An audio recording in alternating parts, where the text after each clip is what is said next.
Let's get to a health alert now at 6:08. The Food and Drug Administration is sending a warning after a dozen people, some right here in Arizona, have been hospitalized with bacterial infections. This all comes after unapproved stem cell treatments.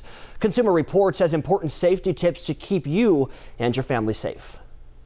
Health officials say the patients in Arizona, Florida, and Texas all suffered from bacterial infections after getting unapproved stem cell shots contaminated with E. coli and other bacteria.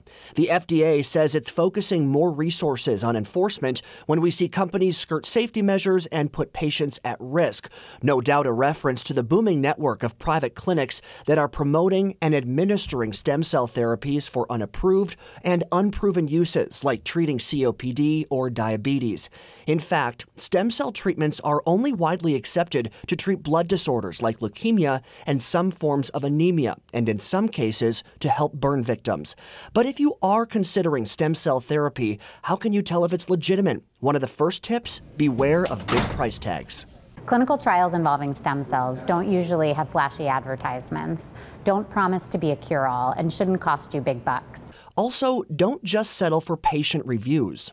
A doctor working with stem cells should be able to tell you where the stem cells came from, what's being done to them before they're injected into your body, and exactly how they'll help you.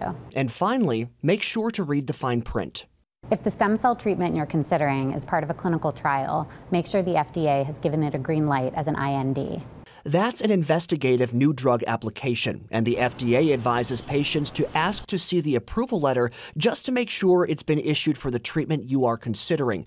Treatments that have this approval are much more likely to be safe than those without it. Well, health officials stress that there are safety risks, even if your own stem cells are used in this treatment. Those include failure of cells to work as expected and the possibility of tumors. Now, if your stem cells are manipulated after being removed, there's a risk of contamination and infection as well.